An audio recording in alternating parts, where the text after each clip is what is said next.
बच्चों, अभी तक आपने कहानी लेखन के नियमों को समझा कि कहानी लेखन कितने प्रकार का होता है और इसे लिखते समय किन किन बातों को ध्यान में रखना चाहिए। आज की कक्षा में हम चित्र लेखन अर्थात चित्र के आधार पर कहानी लिखना सीखेंगे। बच्चों, हम लोग चित्र लेखन शुरू कर रहे हैं, लेकिन उसके पहले ऊपर दिए गए अनुच्छेद को ध्यानपूर्वक पढ़ेंगे।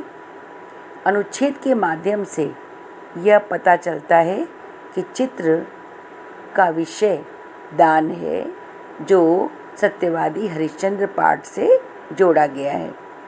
अतः दान क्या है और दानी कौन कौन हुआ है, इन सभी प्रश्नों के उत्तर हमें इस अनुच्छेद के माध्यम से मिल जाएंगे और हमें कहानी लिखने में भी सुविधा होगी।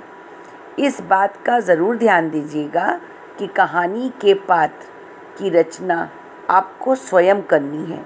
अनुच्छेद से किसी भी पात्र को नहीं लेना है।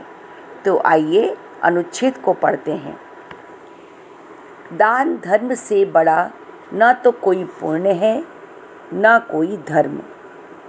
दान, भीख, जो भी बदले में कुछ भी पाने की आशा के बिना किसी ब्राह्मण, भिखारी, ज़रूरतमंद, गरीब लोगों को दिया जाता है, उसे दान कहा जाता है। दान वही दे सकता है जिसके मन में परोपकार की भावना हो। कुछ ऐसे लोग हुए हैं जिन्होंने अपने शरीर, अपने जीवन तक का ही दान धर्म के लिए कर दिया। ऐसे महादानी बर्बरीक, कर्ण, राजा बलि, दधीच, राजा हरिश्चंद्र इत्यादि लोगों का नाम आता है। राजा हरिश्चंद्र ने अपने दानी स्वभाव के कारण विश्वामित्र जी को अपना संपूर्ण राज्य दान में दे दिया था। इसी दान विषय को ध्यान में रखते हुए नीचे दिए गए चित्र के आधार पर कहानी लिखते हैं। अब चित्र को ध्यानपूर्वक देखिए। आइए नीचे दिए गए निर्देश को पढ़ते हैं। उपरोक्त चित्र को ध्यानपूर्वक देखकर दिए गए दिशा निर्देश अर्थात रूब्रिक्स को ध्यान में रखकर मौलिक कहानी लिखें जिसका संबंध चित्र से हो। बच्चों, दिए गए चित्र को आप बहुत ध्यान से देखेंगे कि चित्र में क्या दिखाया जा रहा है, कौन कौन चित्र में दिखाई दे रहा है और वे लोग क्या कर रहे हैं। कहानी का पहला अनुच्छेद चित्र का वर्णन करना होता है। अतः अभी बताए गए विषय के माध्यम से चित्र को समझने का प्रयास करेंगे और उसी आधार पर वर्णन भी करेंगे। पहला अनुच्छेद चित्र वर्णन करने के बाद रूब्रिक्स दिशा निर्देशों को समझते हैं। पहला है पाठ सत्यवादी हरिश्चंद्र में आए कम से कम 4 नए शब्दों का प्रयोग कीजिए तथा उन शब्दों को रेखांकित भी कीजिए। बच्चों, इसका अर्थ है कि जब आप कहानी लिखेंगे तो उसमें सत्यवादी हरिश्चंद्र पाठ में किन्हीं 4 शब्दों का प्रयोग करेंगे। यहाँ पर एक बात और स्पष्ट करना चाहती हूँ कि इस पाठ से इंटीग्रेट करने का अर्थ है कि पाठ में आए शब्दों का प्रयोग एवं पाठ के विषय को ध्यान में रखते हुए ही आप कहानी को लिखेंगे। दूसरा है कहानी का आरंभ, चित्र वर्णन। इसको मैंने चित्र के साथ अभी समझाया है, आशा है आप समझ गए होंगे। तीसरा है कहानी का विस्तार अर्थात कहानी को आगे बढ़ाना। दूसरे अनुच्छेद से कहानी लिखना शुरू करेंगे। कहानी लिखते समय चित्र के आधार पर पात्र का नाम एवं उसकी विशेषता ज़रूर लिखेंगे। इस प्रकार किसी घटना का वर्णन करते हुए भूतकाल में पूरी कहानी को लिखेंगे। कहानी लिखते समय शब्द सीमा का ज़रूर ध्यान देंगे। फिर आते हैं चौथा वर्तनी पर। वर्तनी का अर्थ है मात्राओं का ध्यान रखना, शब्दों की शुद्धता। इसके लिए जब भी आप कहानी या कुछ भी लिखते हैं तो इसको लिखने के बाद आप स्वयं उसे पढ़ें भी, जिससे आप स्वयं उसे सुधार भी सकते हैं। पांचवा है किसी एक मुहावरे का प्रयोग करें। इस बात का ध्यान रखें कि यह मुहावरे पाठ से या विषय से संबंधित हों। मुहावरे को रेखांकित भी करेंगे। छठा है कहानी के अंत में शिक्षा अवश्य लिखेंगे। आपके द्वारा लिखी कहानी से क्या शिक्षा मिलती है यह आपको 2 या 3 पंक्तियों में लिखना है। सातवां है भाषा। इसमें आपको कहानी लिखते समय शुद्ध भाषा का प्रयोग करना है।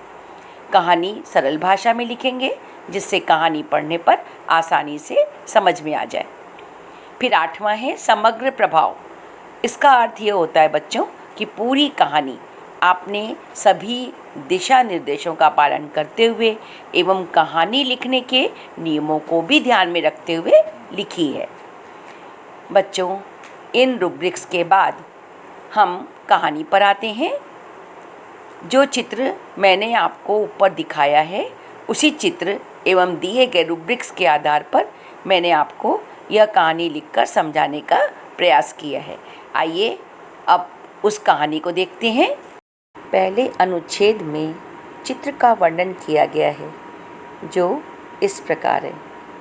ऊपर दिए गए चित्र में एक राजा और एक ब्राह्मण को दर्शाया गया है। राजा ब्राह्मण को दान में जेवर इत्यादि दे रहे हैं, जिसे ब्राह्मण सहर्ष स्वीकार कर रहा है। अब दूसरे अनुच्छेद से कहानी शुरू करते हैं। एक बार की बात है, महाराजा विश्वजीत नाम के एक राजा थे। वे बहुत बड़े दानी एवं धार्मिक विचारों के थे। पूरे विश्व में उनका नाम फैल गया था। एक दिन वे दरबार में बैठे थे, तभी एक बूढ़ा ब्राह्मण आया और उसने राजा से धन की याचना की। राजा ने सेवकों से राजकोष से धन लाकर उसे देने के लिए कहा। बूढ़े ब्राह्मण ने कहा, महाराज, यह राजकोष तो प्रजा की संपत्ति है।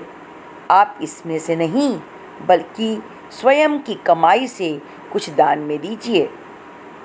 राजा के पास अपनी कमाई का कुछ भी तो धन नहीं था, अतः राजा ने कमाई करने का विचार किया। वह बूढ़ा ब्राह्मण राजा से 5 दिन बाद पुनः राजमहल में आकर दान लेने की बात कहकर चला गया।